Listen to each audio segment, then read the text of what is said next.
이 시간 하나님께서 우리에게 주신 말씀 신약성경 사도행전 3장 19절에서 20절까지의 말씀입니다. 사도행전 3장 19절에서 20절까지의 말씀 우리 다 같이 한 목소리로 말씀 교독하도록 하겠습니다. 그러므로 너희가 회개하고 돌이켜 너희 죄 없이 함을 받으라. 이같이 하면 새롭게 되는 날이 주 앞으로부터 이를 것이요 또 주께서 너희를 위하여 예정하신 그리스도 곧 예수를 보내시리니. 아멘. 오늘 특별히 예배 여러 순서 중에서 회개와 관련된 말씀을 가지고 함께 은혜를 나눌 텐데요. 그 와중에 한국 사회에서 벌어진 일들과 더불어서 또 예배와 연관지어서 함께 언급을 하면서 오늘 말씀을 시작하도록 하겠습니다. 사실 저희가 드린 예배는 평상시와 다름없는 예배 같지만 오늘은 특별히 온라인으로 예배하는 방식을 염두에 두고 예배를 진행하고 있습니다. 그런데 사실 저희는 원래 개척을 하면서 시작할 때부터 원래 페이스북 중계방송을 제가 원하지 않는 것 관계없이 시작이 됐었기 때문에 그것이 특별할 것도 없고 특별히 이상한 것도 없긴 한데 그러면 또 그것을 염두에 두고 또 사회적 분위기 자체가 워낙 또 온라인이라던가 또 인터넷이라던가 영상으로 드리는 것에 집중되어져 있다고 보고 또 그렇게 하지 않는 것에 대해서 상당히 좀 부정적 시각으로 보는 그런 견해가 많은 시점에 있다 보니까 특별히 저 역시 이런 예배에 대해서 조금 생각을 하지 않을 수가 없는 것 같습니다. 많은 교회들, 특별히 규모가 작은 교회들에서는 이번 코로나19 사태와 같은 시대에 온라인 예배나 인터넷 예배를 드리는 것에 대해서 사실 무척 어려워할 수 있고 당황할 수도 있겠다 싶습니다. 그래도 도시라던가 이런 저희도 서울이긴 하지만 비록 청구서 있긴 하지만 서울에 있잖아요. 그러나 제가 아는 많은 목사님들이 이제 지방에서 목회를 하고 계시고 또 이제 시골에서 계신 분들 계신데 이분들 무척 당황해 하세요. 왜냐하면 이제 우리로 얘기하면 동사무소인데 그쪽에 얘기하면 그 읍면사무소에서 전화가 온대요. 어떻게 하냐면은 이번 주에 예배 안 드리시죠? 이렇게 드리냐 마느냐를 물어보는 게 아니라 안 드리시죠? 이렇게 물어보는데요. 그래서 아니 왜 그러냐 그러니까 지금 드리면 안 되죠. 이렇게 이제 상당히 안 드려야 마땅하게 이렇게 욕을 하면서 이렇게 질문을 해 오는 거예요. 그러면 이제 그분들 같은 경우에는 사실 주로 연세 드신 분들이 많이 계신 곳이기 때문에 영상으로 한다든가 온라인으로 한다든가 페이스북 중계방송 한다 이런 것들을 거의 신경을 안 쓰고 그냥 그렇게 예배를 드리셨던 그런 교회들이거든요. 그런 교회들에게 있어서 갑자기 예배 드리지 말고 인터넷 예배해라, 온라인으로 해라, 또 영상으로 해가 대체해라 이렇게 하면은 어떻게 들리냐면은 예배하지 말라는 거구나 이렇게밖에 들릴 수 없다라는 게 그 목사님의 솔직한 심정이더라고요. 아니 우리 시골에 계신 이 어르신들 그냥 교회 와서 하는 게 이게 제 기쁨이고 즐거움인데 이거 하지 말고 온라인 예배하는 얘기는 예배하지 말라는 건 똑같은 거 아니냐 라고 속에 있는 아쉬움과 안타까움을 표현을 많이 하시더라고요. 그렇다고 대놓고 이렇게 세상에 대해 얘기할 수는 없고 그러다가는 몰려맞는 분위기이기 때문에 그렇게 할 수는 없고 그런 아쉬움을 많이 표현하는 것을 제가 들은 적이 있습니다. 사실 그분들에게 있어서 당황하는 것이 너무 당연하죠. 물론 대형 교회나 큰 교회는 이미부터 잘하고 있었고 좋은 시스템에 좋은 장비에 다 갖춰져 있기 때문에 문제가 없지만 사실 작고 어려운 그런 곳에 계신 분들은 무척 쉽지 않은 것이 현실이다 라는 부분들도 우리가 좀 알 필요가 있을 것 같습니다. 사실 코로나19 사태로 사람들이 모이는 것에 상당한 부담감을 가집니다. 그거 너무 당연한 겁니다. 특히 열흘 전에 아시다시피 신천지의 독특한 집회 형식으로 대구 지역 대규모 감염자 발생하고 그로 인해서 종교단체들의 모임이나 집회에 대해서 사회적 시선이 무척 곱지 않고 특별히 교회 예배 드리는 거 이게 신천지에 모이는 거 뭐가 다르냐 니네 똑같지 않느냐 거의 그런 시선을 보고 있기 때문에 저희가 신천지를 욕하고 있지만 세상 사람들이 보기에는 거기나 너희나 뭐가 다르냐 모이는 건 똑같은데 이렇게 보는 시각 가운데서 참 저희가 운신할 폭이 넓지 않다라는 생각을 하게 됩니다.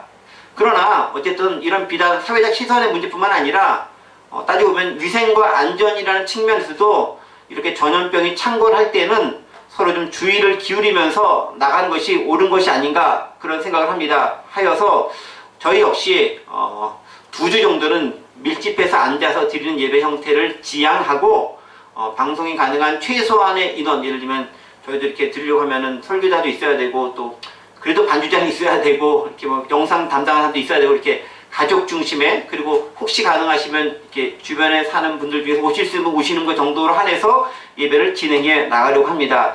이것이 꼭 옳은지 그른지에 대한 것은 나중에 사회적 논의가 있어야 되겠지만, 이런 형식으로 다음 주까지 진행할 생각을 가지고 있습니다.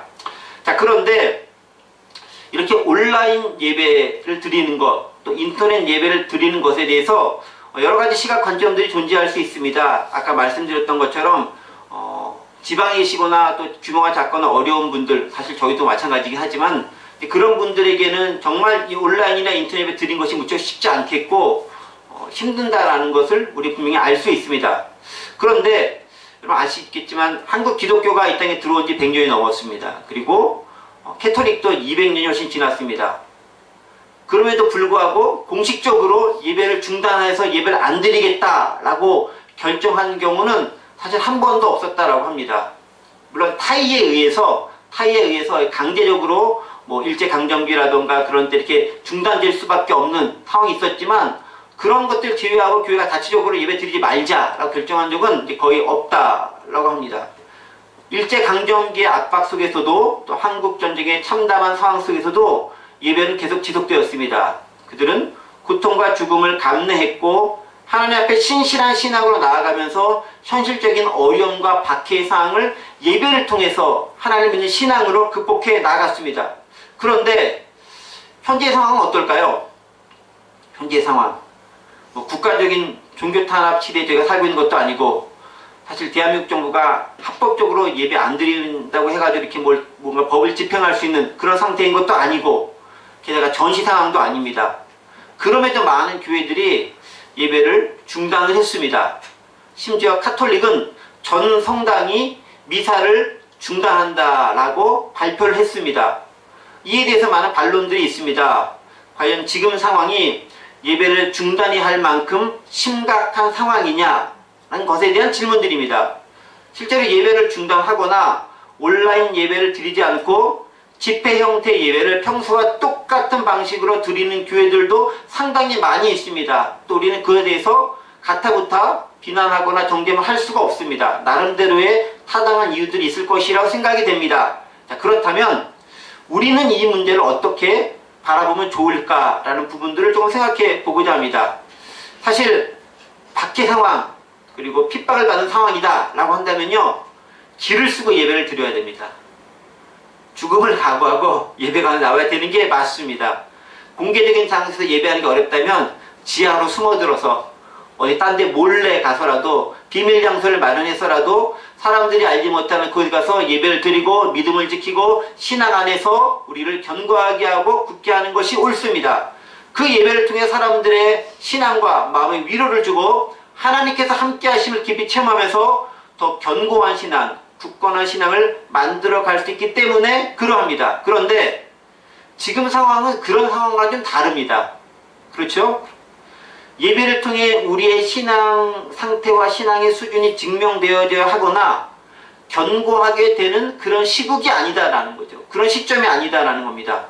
오히려 다른 관점을 생각해보면 이 예배라고 하는 방식이 집단적으로 모임을 갖는 형태를 띠고 있고, 이것이 코로나19와 같은 전염병과 같은 전파가 강한 질병의 아주 치명적이고 취약한 구조라는 게 현실적인 사실입니다. 사실 신앙인이라면 예배를 드려야 되는 거 너무 당연한 것이고, 그래서 저희도 예배를 드리고 있습니다. 그럼에도 불구하고 이런 형태의 모임, 예를 들면 밀집된 구조, 지금 띄엄띄엄 앉는 것이 아니라 아주 밀착 붙어가지고 옆 사람의 숨소리까지 다 들리면서 옆 사람의 찬양할 때 그 침이 내 입에 들어갔는지 안 들어갔는지도 모르게 이렇게 흡입하게 되는 그런 친밀감이 보통 때는 좋죠. 그러면서 이제 서로 정이 생기는 게 한국적 사회의 구조니까. 그런데 이런 시국 가운데서 그런 것이 과연 바람직하겠느냐에 대한 우려가 많이 생기는 것들이고, 특별히 이런 것들로 인해서 지역 사회와 지역에 계신 여러분들이 곱지 않은 시선을 보고 근심과 걱정을 교회에 대해서 하게 된다면, 염려가 있게 된다면 우리는 좀 다른 관점으로 예배에 대해서 생각할 필요가 있다는 것을 생각하게 됩니다. 이렇게 생각하면 좋을 것 같아요. 아브라함의 이삭을 제물로 드리는 시험, 사실 제물로 드리라는 것이 일종의 제사잖아요. 제사와 예배를 똑같다고 볼 수는 없겠지만 어쨌든 이제 제사도 일종의 예배의 전신이다라고 저희가 본다고 한다면, 아브라함이 이삭을 제물로 드리는 그런 파격적인 형태의 제사로서의 예배는 사실 안 해야 함에도 불구하고 아브라함은 과감히 실행을 합니다. 왜? 하나님의 시험인 걸 알기 때문에 아브라함은 그렇게 하는, 믿음이 증명하는 길이기 때문에 그렇게 실행을 합니다. 또 이런 부분도 있죠. 다니엘 같은 경우는 어떻습니까? 바벨론의 포로로 잡혀가서 죽으면 죽으리라 라는 마음을 가지고 왕에게 절해야 되고 너희가 섬기는 신에겐 절대 절하면 안 된다라는 명령을 들었음에도 불구하고 여전히 아침마다 동쪽을 향해서 여호와 하나님에서 기도하고 예배하는 그 신실한 신앙의 모습을 보입니다. 이건 뭐겠어요? 신앙을 증명해 보이거나 신앙을 견고히 하거나 그런 여러 가지 시험과 관련된 부분들을 이겨내고 극복해내는 과정 가운데서 나온 그런 행위들이라는 것입니다. 이건요, 시험을 통과해야 하고 신앙을 견고하게 한다는 관점에서 예배나 제사라는 방식을 사용해서 많이 드려졌었던 그런 방식이기도 합니다. 그런데 그런 시험의 통과나 신앙의 견고함의 직접적인 목적이 아니라 예배를 드리는 방식으로서의 집회 형식이 오히려 사람들의 질병과 전파를 수월하게 하고 사회에 막대한 피해를 주고 그것으로 인해서 기독교가 욕을 먹게 되고 오히려 부정적인 인식을 갖게 만든다면, 그리고 이로 인해 기독교에 대한 큰 사회적 반발이나 역효과를 초래하게 된다면 이것은 조금 재고해 볼 만한 것이지 않겠느냐라는 질문, 의문을 우리는 충분히 생각해 볼 수 있습니다. 즉 이런 거죠. 기독교의 본질적인 존재 방식이 예배를 하는 것이면 너무나 잘하는 것이고 분명합니다. 하나님도 이스라엘 백성들을 이집트에서 끄집어낼 때 이 백성이 나를 예배해서 제사 드리기 위해서 내가 이 백성을 끄집어낸다 라고 공식적으로 말씀을 하셨습니다. 또 우리가 존재하는 이유도 하나님께 예배하고 제사 드리는 것을 통해서, 예배하는 걸 통해서 하나님을 영화롭게 한다는 것 너무나 당연한 듯이 우리는 알고 있습니다. 그럼에도 불구하고 그 예배의 형식이 사회적 혼란이나 피해를 가져오고 이로 인해 공공선이 훼손되고 결국 기독교의 복음 전파에 부정적인 영향이 미쳐진다면 어떻게 될까요? 우리는 좀 다른 방식을 생각해 볼 수 있다라는 말입니다. 아주 단순하면 조금 더 큰 복음 전파를 위해서, 이버 전제를 위해서 일부 후퇴하는 것도 그렇게 나쁜 것은 아니다. 복음적으로 위배되는 것은 아니다 라고 생각할 수 있겠다라는 겁니다. 그런 방식으로서 우리 온라인 예배나 인터넷 예배를 해석하는 것이 좋지 않을까라는 생각을 갖습니다. 물론 이것에 대해서도 또 다른 여러 가지 생각들이 있을 것이 생각되고요. 아마 이 코로나 사태가 마친 다음에는 한국 사회 예배와 또 예배 문화에 대해서 또 큰 여러 가지 울림들이 있고 그 해석과 방법에 있어서 다양한 논의가 전개되지 않을까, 그런 생각을 갖게 됩니다. 자, 그런 상황을 염두에 두고 또 저희가 오늘 드린 예배 역시 그런 것을 충분히 감안해서 사실은 많은 사람들도 오지 말라 하는 상태에서 예배를 드리는 것이기 때문에 그런 거 염두에 두고 오늘 본문의 말씀을 조금 접목해서 생각해 보도록 하겠습니다. 우리는 지금 그 예배와 관련된 그 예배의 구성 요소들 하나씩 점검해 가면서 말씀을 함께 생각하고 말씀을 함께 나누고 있습니다. 오늘은 그 말씀 중에서 회개에 대한 것을 가지고 함께 은혜를 나누고자 합니다. 회개는 솔직히 말씀드리면 예배 순서를 구성한 여러 요소 중에서 아주 중요하게 꼭 들어가 있는 것은 아닌, 그러나 많은 교회에서는 회개하는 순서가 있긴 하지만 또 대부분의 많은 교회들에서는 회개 순서가 꼭 들어가 있지 않은 그런 순서이기도 합니다.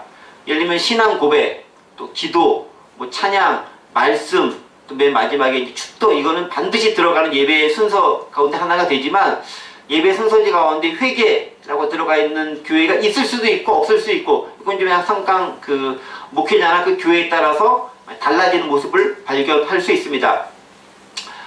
물론 이제 그 참회의 기도, 또 사죄의 선언, 이런 항목을 통해서 예배 순서에 있는 교회들이 꽤 있습니다. 꽤 많은 교회들이 이런 순서를 진행하고 채용해 나갑니다. 제가 볼 때도 일리가 있고 타당성이 있습니다. 우리가 하나님 앞에 나아갈 때 조금 더 깨끗하고 정결한 모습으로 나아가야 하고, 그것은 결국 죄의 문제에 대해서 해결을 통해서만 가능하다라는 것을 염두에 둔다면은 사실은 참회의 기도와 또 사죄의 선언을 통해서 정결한 모습으로 하나님께 좀 더 깊이 있게 하나님과 만남을 추구해 나간다는 것은 옳은 듯이 보이고, 저도 그 점에 대해서는 충분히 동의하는 바입니다. 그런데 이 지점에서 조금 놓치지 말아야 될 것이 있는 것 같습니다.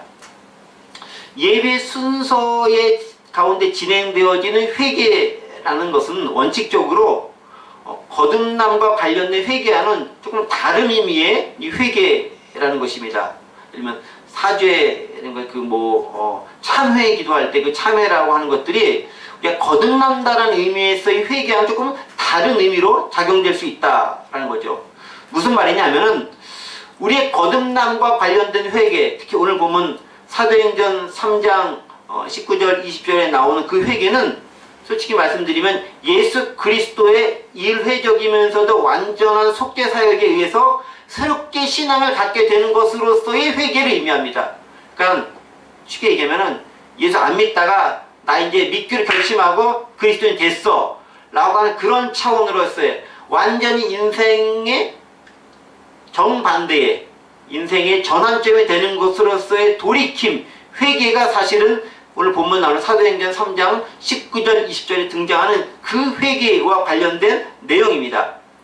근데 이것은 성령님의 강권적인 은혜에 의해서 지금까지의 삶의 태도에서 완전히 돌이켜서 그리스도 안에서의 새로운 삶을 살 것에 대한 대전환입니다. 이 회개는 일회적입니다. 그런데 예배 순서 안의 회개이면 참회 기도라던가 또 사죄의 선언과 관련되어 있는 것들은 그런 일회적이고 삶의 전환으로서의 회개와는 좀 다소 거리가 있는 그런 순서들입니다.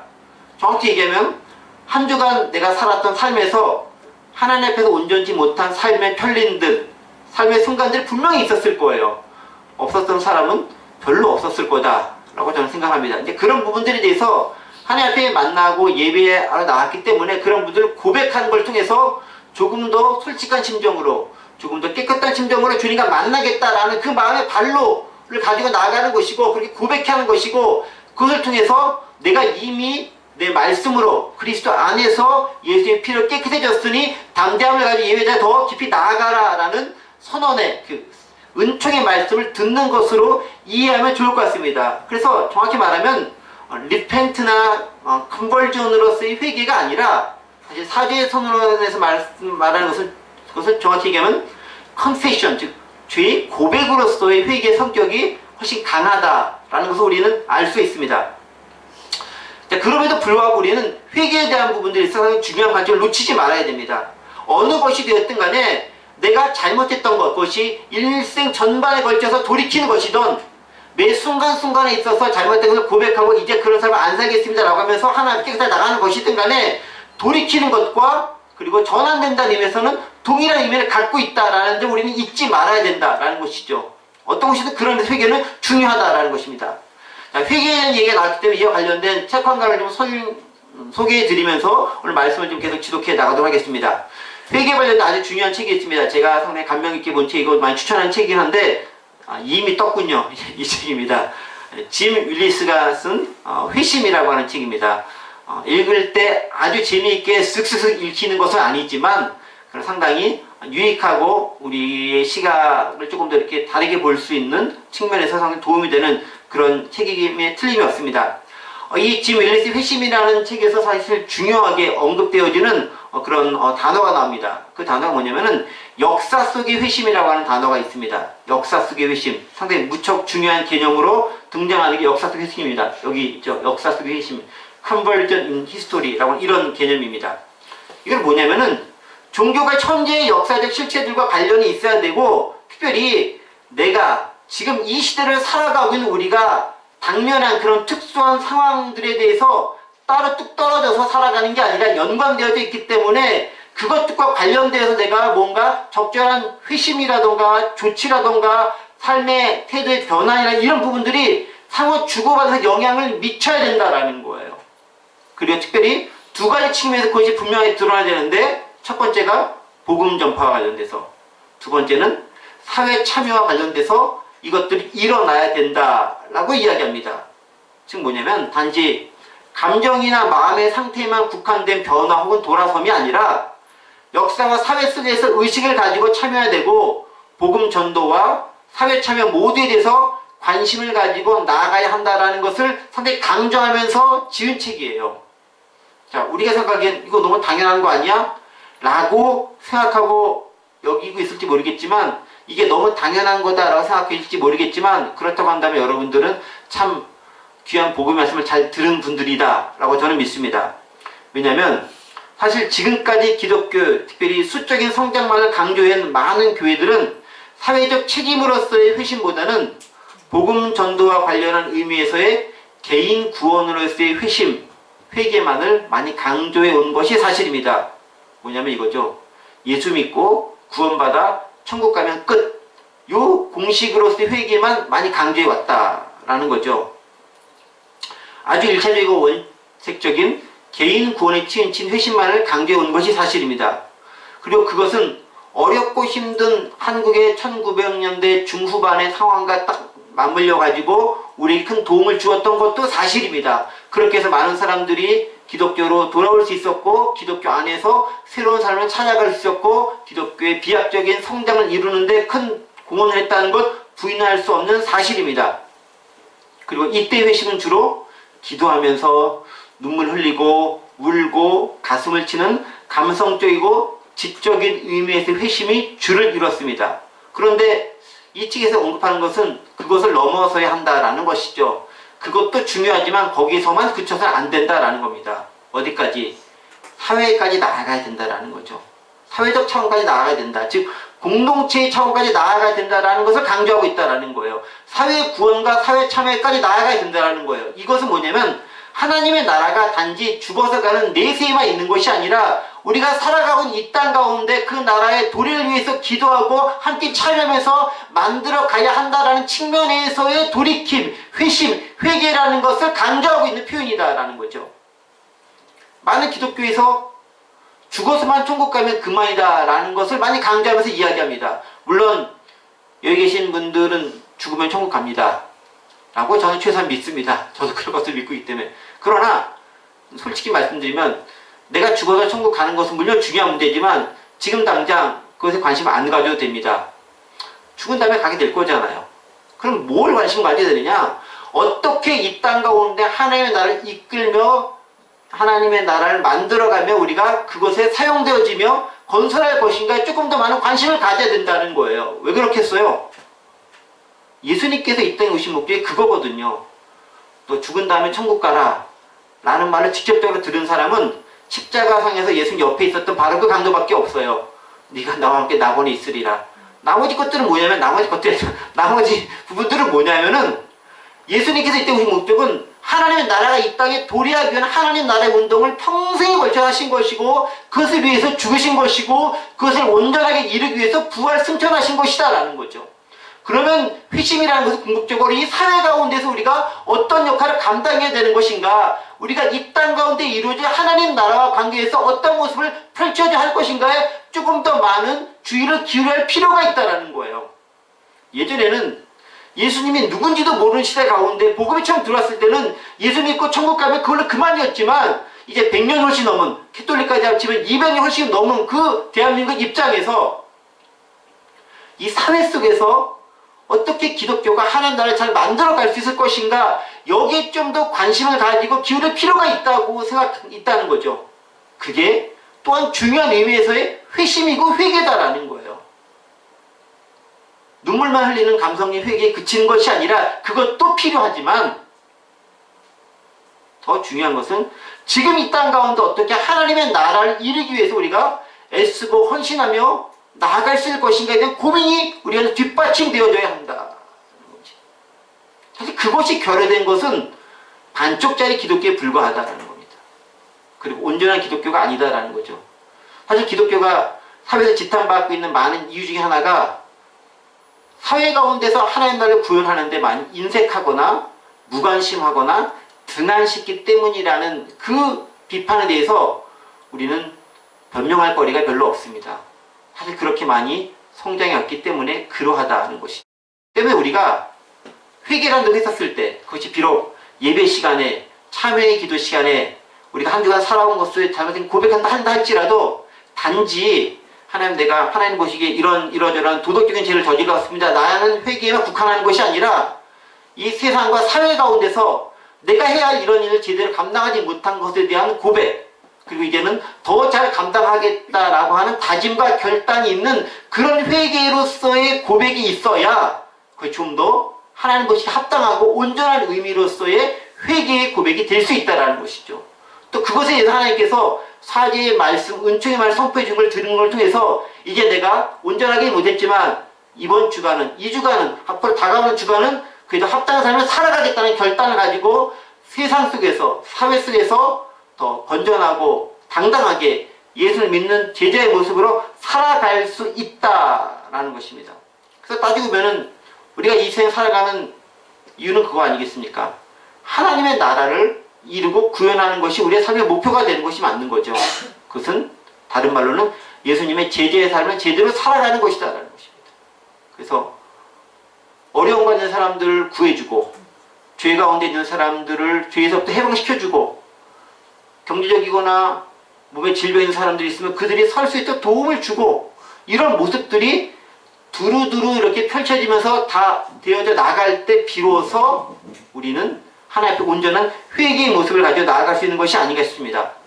자, 그렇다면 오늘 본문에 나타나는 그 회개와 관련된 부분을 잠시 언급하면서 우리 말씀을 좀 정리하도록 하겠습니다.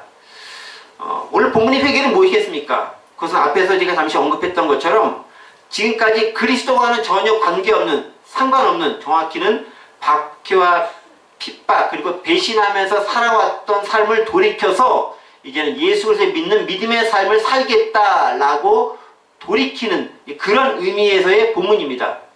원래 오늘 본문 사도행전 3장 19절 20절에 나타난 얘기는 뭐냐면은 성전 미문에서 베드로와 요한 사도가 나면서부터 못 걷게 된 사람을 만나고 그 사람을 불쌍히 여기서 고쳐주는 것으로부터 이야기가 시작됩니다. 우리가 알고 있는 유명한 성경 구절 있죠. 금과 은은 나 없어도 내게 있는 이것을 내게 주노니 곧 나사렛 예수 그리스도의 이름으로 일어나 걸으라 라는 말씀을 선포하게 됩니다. 그 말씀을 가지고 일어나 걷게 되는 거죠. 놀라운 기적이 일어납니다. 그리고 사람들은 그 기적을 보고 그 기적을 일으킨 베드로와 요한을 주목하면서 졸졸졸 따라가게 됩니다. 그런데 그때 베드로와 요한, 특별히 베드로는 이들을 보면서 설교를 시작하게 되는 거예요. 그 설교가 오늘 본문을 포함한 그 내용이다라는 것이죠.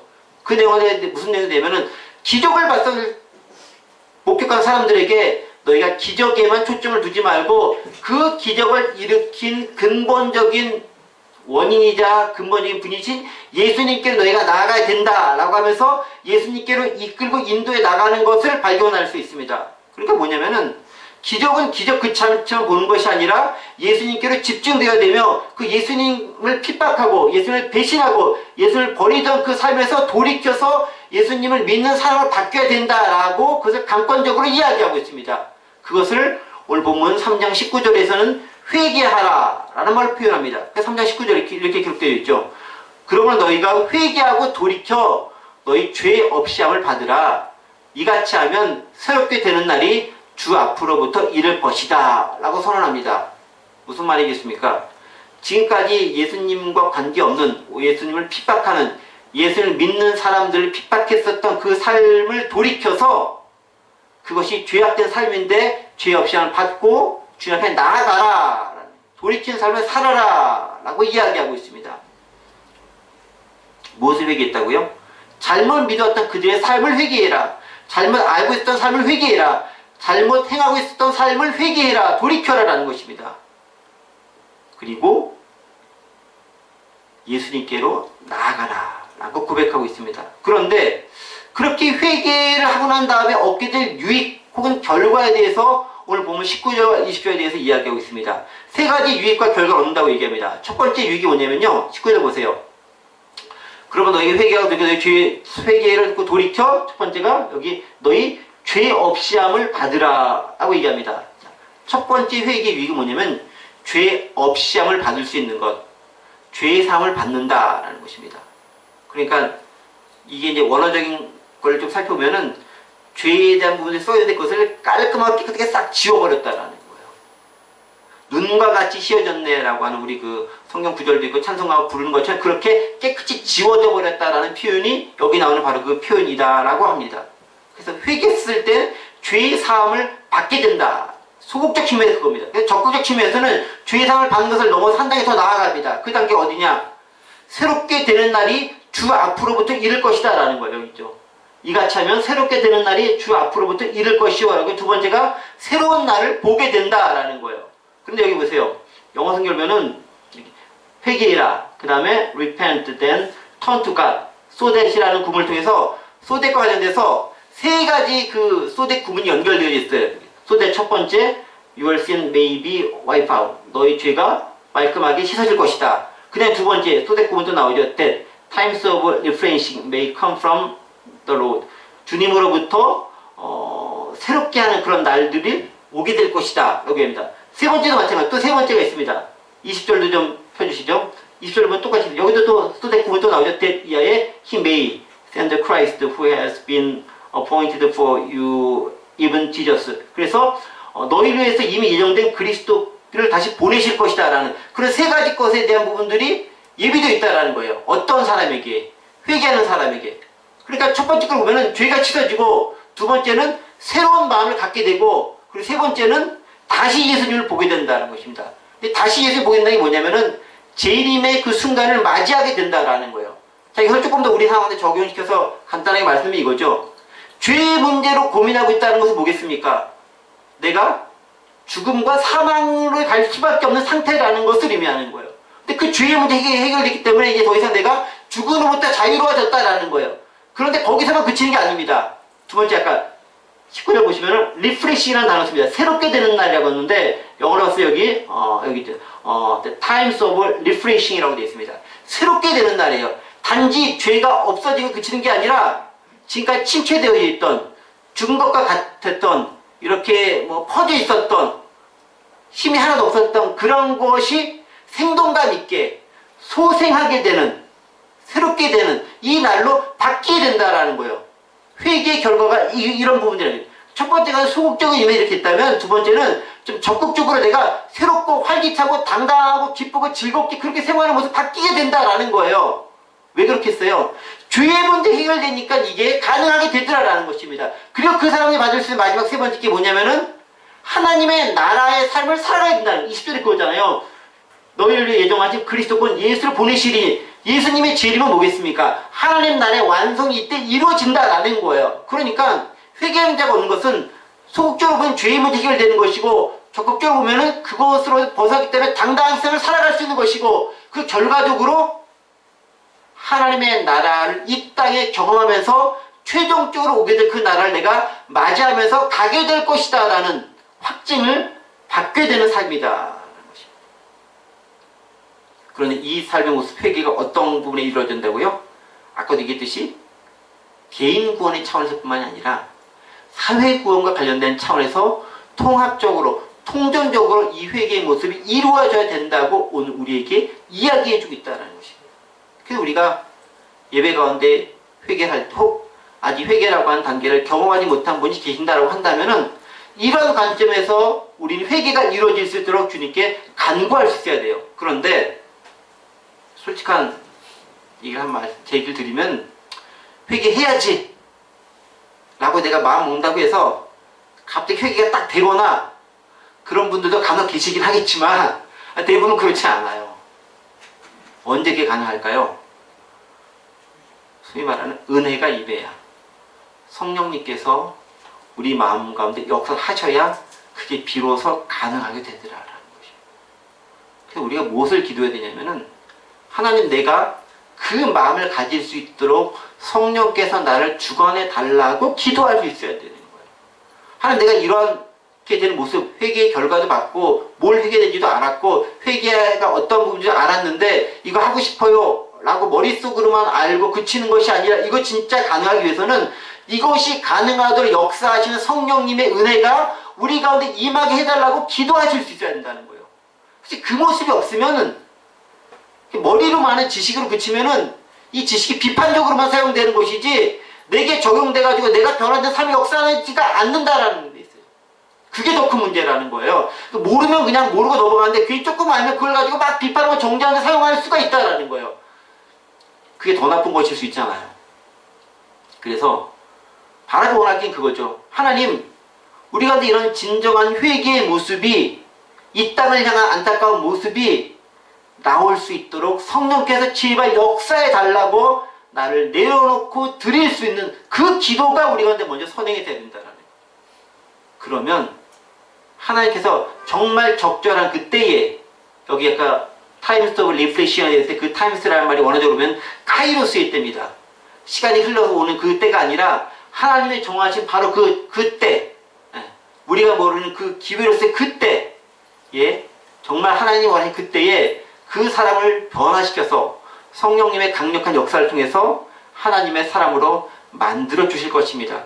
내가 그것을 경험했다라고 한다면 그것을 더 풍성히 누릴 수 있도록 기도하는 것이 필요하고, 그러지 못하는 사람을 내가 주변에 본다면 그런 사람이 그 역사의 기회를 맞이할 수 있도록 그를 위해서 중보기도 하는 것이 필요한 거죠. 그런 기도들을 통해서 하나님의 역사가 이루어질 수 있기 때문에 그러합니다. 이제 말씀을 정리합니다. 오늘 우리 가운데 어떤 회개의 모습이 있어야 될까요?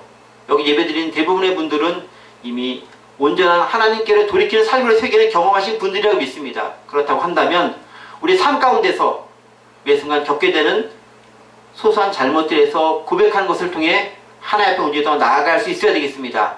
그런데 그것은 비단 내 개인적인 도덕적인 죄에 대한 것뿐만 아니라 이 사회와 대한민국과 전 세계를 품고 있는 하나님 나라의 관점에서 우리는 고백하면서 또 온전한 세상을 향해 만들어 나가기 위해 매진하는 모습이 있어야 되겠습니다. 그런 모습을 통해서 우리 하나님 기뻐하시는 참다운 제자로서의 하나님 나라 구현의 일꾼들이 되어가는 저 여러분들이 되기를 간절히 원합니다.